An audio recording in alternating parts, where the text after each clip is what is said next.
the power of creativity is really, really dope, and we are excited to share this amazing space with you. A quick reminder, if you have signed up from LinkedIn, which is probably where you've signed up from, because that's the place that we are currently live on, we will be sending you the link to the replay in case you want to go back, revisit any of the things that we have shared with you, or if you just want to, like, if you've missed out the first few parts of it, you can watch the replay and get it out. But yeah, that is it. Thank you so much for being here. um we are really excited because this is honestly something that we've never done before. We have our beta course that we just um, kind of wrapped up our first course, our first beta course, which was really exciting. And we were like, you know what? We're excited for the next launch of this course, and how do we garner attention and get people hooked on to the amazing discoveries that we have come across and the amazing information that we've learned by giving you sneak peeks of the course that we've already created.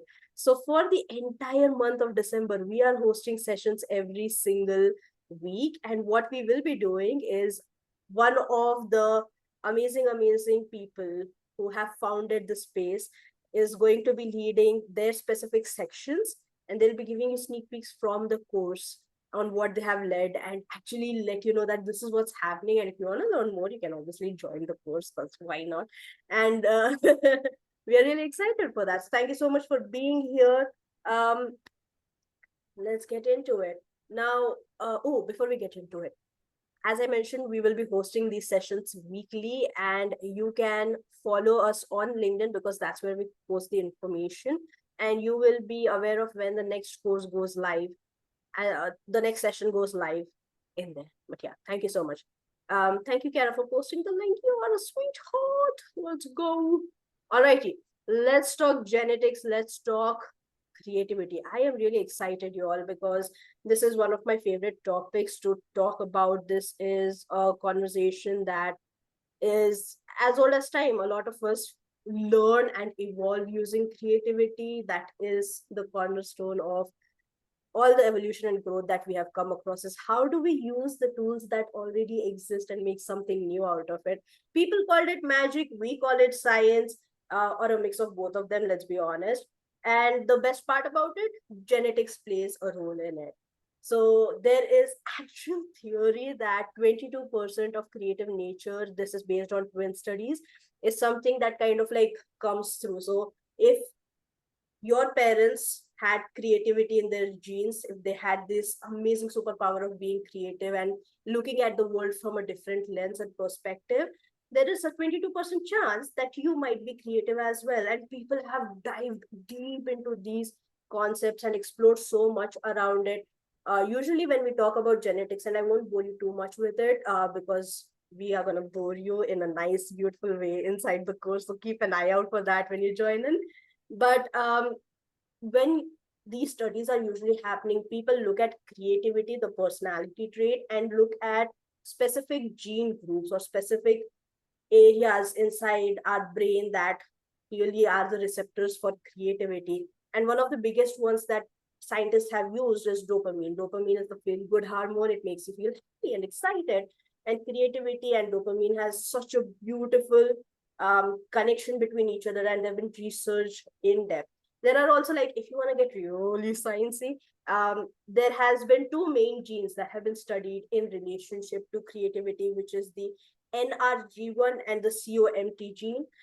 When you dive into the course with us, Genetic Harmony, you will know that we love the COMT gene. It has been spoken for ages and ages because it has such a beautiful connection to creativity, to stress management, and all kinds of beautiful things. Like, it is one of the most well-researched gene. There are a lot of well-researched genes, but COMT gene is absolutely one of them. Whew. How is this landing so far? Do we have any questions? Is this connecting? Is this landing? Because full disclosure, I am getting out of my cough and cold induced brain. So if I'm going too fast, drop it in the chat and I will slow down. If I'm not making sense and rambling, drop it in the chat and I will slow down. But yes, okay.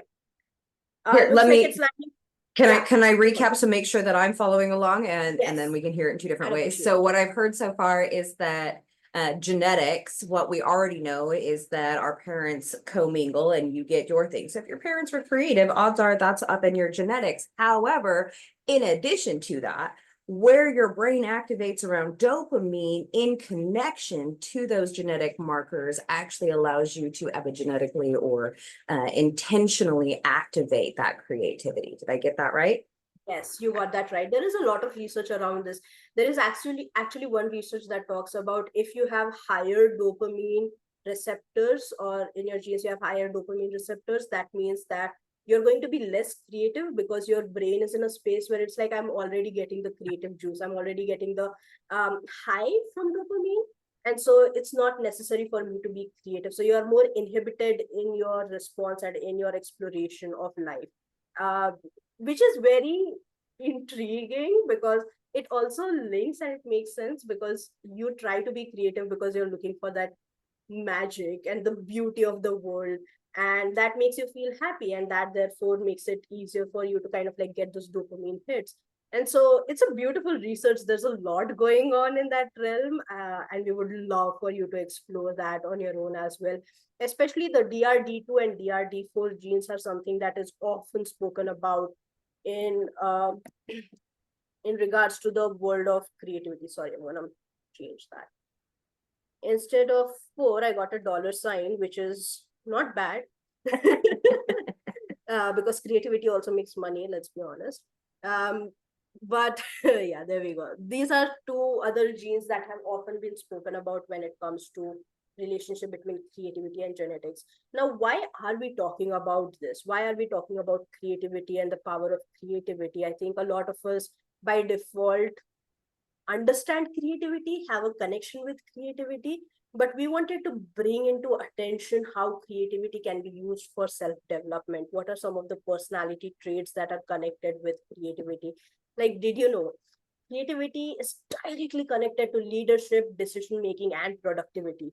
These are some of the three powerful personality traits that can be connected with creativity. Just imagine how creativity influences leadership. What comes up for you when you think about that? How creativity influences decision making? When it comes to decision making, oftentimes there's a option A or option B, and we are often like stuck between option A and option B, and both of these sound good, but what if there was a middle ground? What if there was another option that brought in the power of option A and option B? That's where creativity comes into being, by creating a new option that aligns more. And so decision making is something that is influenced by creativity. Productivity is something that is influenced by creativity. So this is a conversation that can go on and on for a lot of us. And so we are excited to talk a bit more about how creativity can be used for self development. Now, one of the things that we talk about is, oh, I'm just going to invite Paul, who just joined us. I muted you. I'm sorry. I was doing the It's call okay. thing at the same time.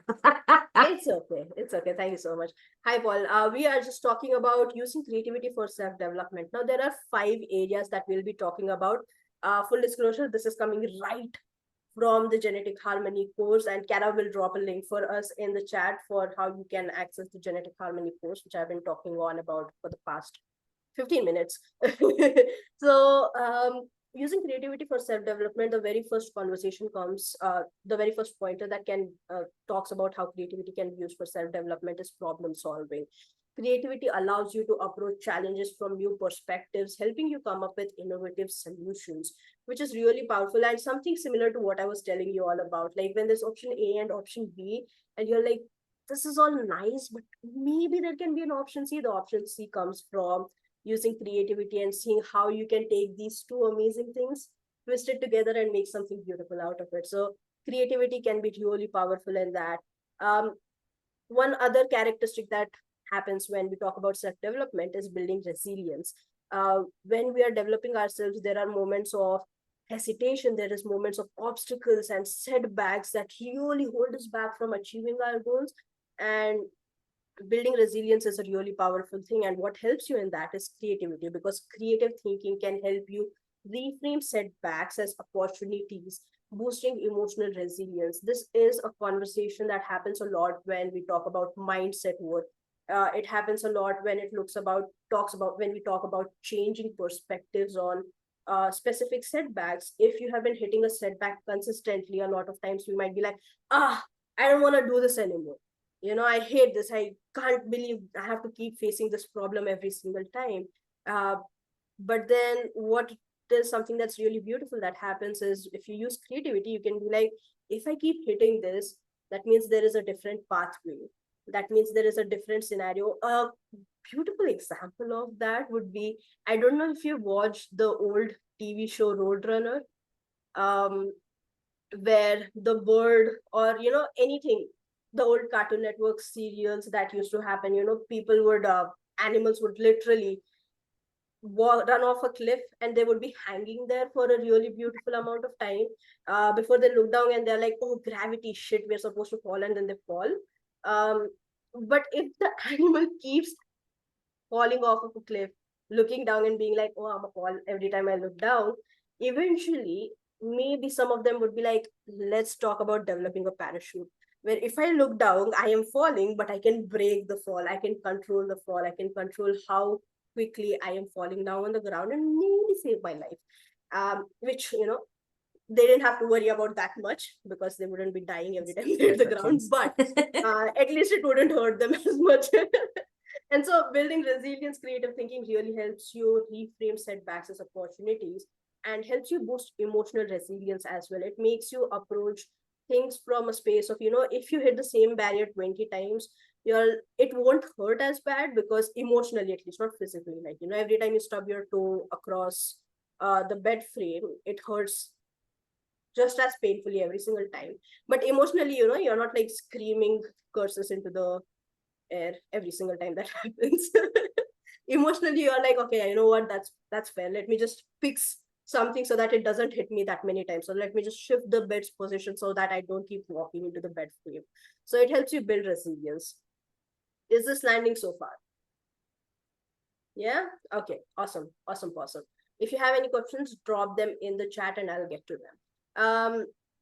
The third thing that is really important for self-development is habit formation.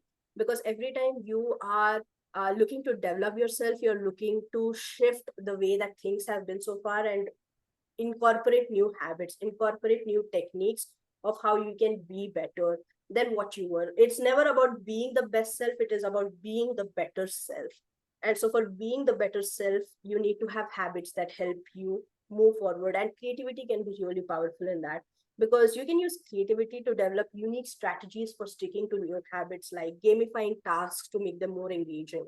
Um, Example of that would be, I love walking, but I can't stick to walking, because it's like, yeah, this is exciting, but I have to like get my butt off the ground every single time. I'm like, oh my God, I have to go walking. I can't, like, when I'm already walking, it is not that difficult, but to get up and go for a walk is the challenge for me a lot of times. And so I've made it fun by essentially downloading Audible and having my audiobooks on, picking out a really good, juicy fictional book.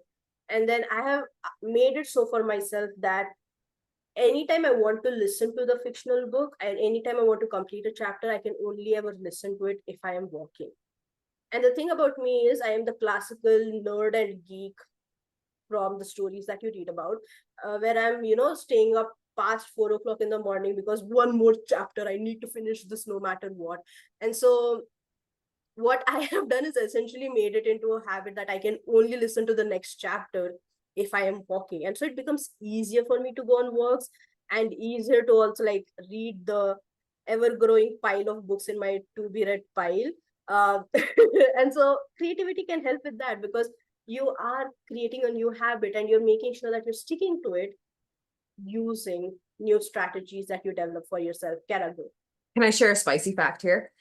So those of us who are on the neurospicy spectrum, that one of the things that triggers this for me is, well, that our brains are not designed for that consistency, right? Like if I have to do the same thing over and over again, I already hate it. I'm already mad about it. I don't want to do it. Are we fighting today? That's good to know, because my brain doesn't want it. But that creativity allows, if I know that, then I can leverage that creativity and that dopamine release, and I can strategically do exactly what you just did. Find a way that this time it's just slightly different than last time, so my brain doesn't get exhausted by it. Mhm. I love that. Now that's the science, like, and this is why the genetic harmony course is so beautiful, because you're getting four perspectives, all mixed together into every the way that we've created the modules. We have about 6 modules. We have 6 modules. Yep, we have 6 modules. Sorry, once again, I am 7 coming if out you of, count the welcome. Hey, we're so glad you're yeah, here. okay, awesome. 7 modules. Sorry, I'm coming out of a cold induced brain fog essentially. So I might be lacking a bit, but what we have essentially done is every single module that we have, we all kind of come together. We have researched together and worked together. And Kara, me, and Kimberly, and Vicky, who's done a lot of the research along with us, we are all speaking on the same topic, but from different perspectives, hitting different points inside the module.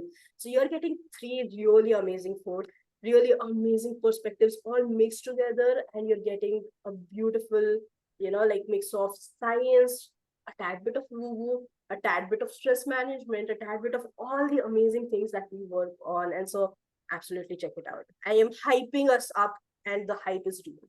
It's worth it. Go check it out. You can check it out inside. There's a link for genetic harmony that Kara will be posting once again, but it's there. It's all there inside the chat. Okay. Next up, self-development. What is another thing that we will be talking about when it comes to self-development? It is emotional expression.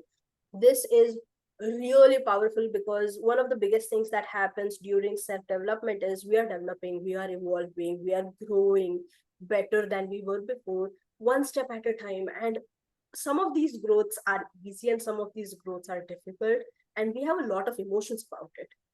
And sometimes it's easy to talk about these emotions between our peers, between our closed community, but sometimes it can be a tad bit difficult to speak about these emotions even with ourselves. And creativity is a really powerful tool to help that expression come out, because we have something which is art or journaling, which fosters emotional release and self-awareness, leading to personal growth. A lot of times I have had moments, and raise your hands if this has been you as well, where I'm struggling with a really big bad emotion, and I'm like, I hate it. I hate everything about it. Let me grab my journal and write about it. And when I'm writing, it starts off as I hate this situation so much, dot, dot, dot. But eventually, once I start writing, it all starts to pour out. The big and the small, like the, oh, I hated this particular thing happened, and how could it happen? And I thought I had already dealt with this trauma. Why is it coming back again? Or, you have so many things in there that starts coming out once you start writing, once you start using journaling, or using even your art to express the emotions that's within us. It all pours out, and creativity can be a really powerful tool in that, because it helps us acknowledge and accept the situation, acknowledge and accept our emotions, and then process it in a healthy way, and allow us to move on, as opposed to staying stuck to those emotions. So emotional expression is a really powerful tool in that. The final thing that we'll be talking about today is adaptability, which is really, really crucial when it comes to self-development. You have to sometimes adapt very quickly to changing scenarios, and sometimes it takes time. You can kind of like go there, come back, go there, come back, but sometimes you have to adapt really quickly. And creativity can be really powerful in that, because it enhances flexibility, helps you thrive in changing environments and scenarios when you look at it from a different perspective. um, One of the fun ways that I have personally used creativity when it comes to being adaptable, when it comes to being flexible, is what would my favorite character do? Once again, I'm a nerd. I love reading a lot of books. And so sometimes I think about it from a perspective of my favorite character, who's a strategist, who is someone who, looks at the plan from an outsider's perspective, connects the dots, and can be like, okay, yeah, this is the journey that you have to take. Like, let go of everything that is a distraction and just focus on this particular journey. And sometimes asking myself, what would my favorite character do, helps me figure out what that journey looks like, allows me to be a bit more flexible and thrive in changing environments. Sometimes it also helps because some of my favorite characters are chaotic, to say the least. and they have to kind of quickly adapt in really fastly changing environments like an apocalypse, for example. uh, and so they're able to move through it really quickly, they're able to adapt through it really quickly, and I can put myself in their shoes and look at it from a very different perspective. So creativity helps me do that. And that is one of the ways, or a few ways, how creativity helps us with self development. We have talked about a lot of concepts. Kara, if you want to do a quick recap, let's do that. And then, Yes. yes. I did it in the chat as well so that everybody can grab it if they would like to. But essentially, what we said is genetics, genetically speaking, there are predispositions for creativity. It's absolutely tangibly true. And you can develop those predispositions, nurture them to build your creativity by activating and using those dopamine receptors in your brain around creativity. We gave you the S&Ps for dopamine, for the dopamine receptors specifically linked, or the dopamine genetic markers specifically linked to creativity. So that's your DRD2 and your DRD4. And then we talked about how, okay, so if you know that, how do you nurture that behavior in your nature then? And we give you 4 different ways. So there's using it for your using creativity for your development and looking at new ways to engage yourself in what you are doing. Looking at it for habit formations, finding ways to make doing that same thing just a little bit more fun every time, and leveraging that for your emotional expression as you process through the fact that we are meat suits full of hormone soup, and that brings up feelings. You can creatively express those and get them out and into the world. And you can also use adaptation. The more opportunities you give your neuroplasty to adapt to situations. Now, we don't all necessarily want to be a character in a book that has to go through the apocalypse, but for the rest of us, we can absolutely leverage those same skills on a day-to-day basis by adapting and giving our brains opportunities to have new perspectives, new conversations, and that actually helps boost your creativity. Yep. Did And we I also miss anything in that? yeah, problem solving and building resilience, but that was a beautiful recap. Thank you so much for that. So we have we can use creativity for problem solving and building resilience as well.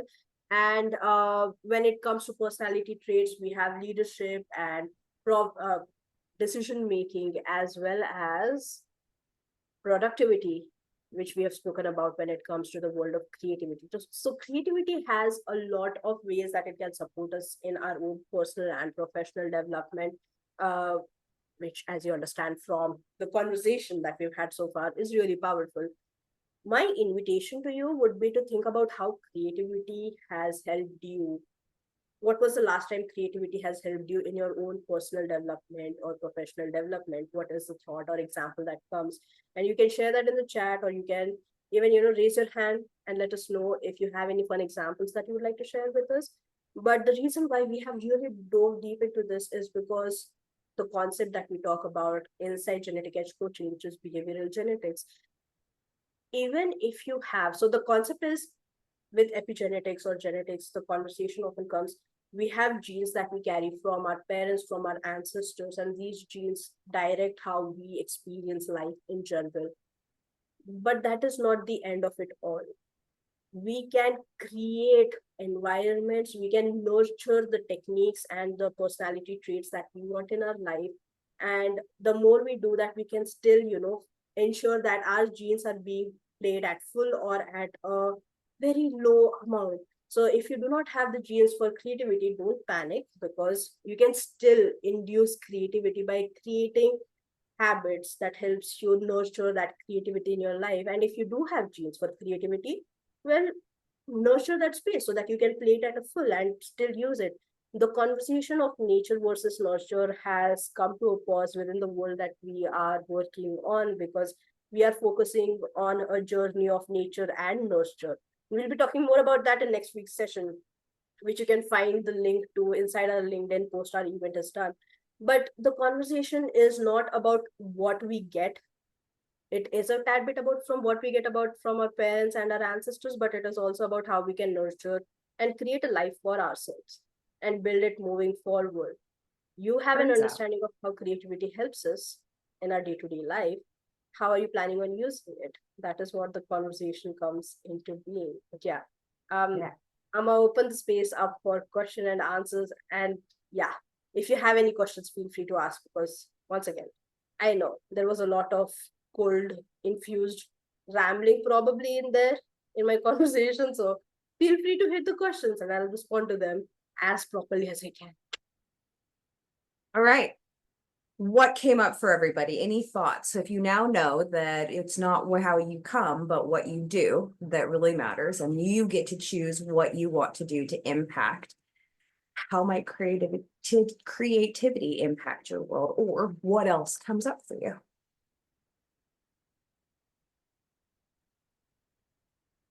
If nothing else comes up, that means I've done a great job and pat myself on the back. But no, if you have any questions, feel free to ask them nonetheless, because I'd love to answer them. Well, I just want to say thank you, ladies, for that. I was thinking the creative side. What I like to do is, man, Rima, when you were talking about walking, I try to walk too on a regular basis, but it's kind of boring if you take the same route. So I'll switch my route out, but I'll also look for little signs in nature that I might miss. So, well, I'm in the Chicagoland area, so it's kind of cold now. But if I'm looking for, in the summer, like the dragonflies, I'll try to look for dragonflies, or you try to look for bumblebees, or in the winter time now, I'll try to look for the squirrels that are hopping around and that kind of thing. So just trying to be alert, aware, and try to see different things in my walk, so it's not so boring. So As a moment of thanks. awareness. Thank you for that. And I see we have a beautiful question in the chat on how can we enhance the expression of DRD2 and DRD4 via food, supplements, music, sound, herbs. And what I would say for that is, while we won't touch up on dopamine intake and supplements, because we are not in that area of health and wellness where we can, like let you know about what supplements you can take for this. But absolutely ask this question to someone whose zone of genius lies in supplemental area. Well, and we do cover this in the training. So we do hold a whole section on nutrigenics and how nutrition impacts your epigenomes. So that's the epigenetic markers on your DNA, your epigenomes at a mechanical level. So absolutely what you eat. And here's the fun thing about it. So while we will not talk about specific supplements that you want to take because you don't want us to, is the real answer there. Yeah, true that. But how you choose to consume, we know absolutely impacts that. For example, if you go and you're like, I'm hungry, and you just suck it down, you're not taking the time to enjoy it. So epigenetically, you're not getting the dopamine. But if you stop and you do that, you do that, and you just chew and you enjoy and you experience the food, that simple act of slowing down and practicing that present moment awareness in your intake actually increases your dopamine, which absolutely does enhance the expression of those genes. Absolutely, that was a beautiful answer. And also, if you want to do it, like, that slowing down is a huge way when it comes to like allowing yourself to enjoy all the things that's happening. Also, be in spaces where you can induce creativity. Be in spaces where, because DRD2 and DRD4 are connected to creativity based, dopamine enhancement. Essentially, be in spaces where you can allow that creativity to flourish in whatever way, shape, or form. And you don't have to like stick to the general, like grabbing a paintbrush and painting if that is not your jam. Figure out how you like to explore and express your creativity. There are so many ways. Some people love being able to tumble rocks and have like tiny beautiful rocks, and that is a way. Okay, yeah, Kara. That is a beautiful way to kind of like explore your creativity. For me personally, I like to really get my hands dirty and paint with my fingers and all of that jazz, because that's one way of doing something like that. Enhancing my creativity. There are so many ways, and it is very unique to your own individual being. What I would invite you to do, and this is a fun activity if you want to explore it, is think back to your childhood and think back to how you used to enjoy expressing creativity when you were a kid, and then try to repeat that. because oftentimes that boosts your nostalgia, that gives you that bit of dopamine hit from revisiting your past and childhood, and also incorporating it with the fun and dopamine that comes from actually engaging in the creative activity. So that is one other way, but be in spaces where you can induce that creativity, because that is going to help you enhance your dopamine, thereby affecting DRD2 and DRD4's expression. But yep, that is our time. Thank you so much for coming. If you missed out on any part of this beautiful session, or if you want to revisit it, we will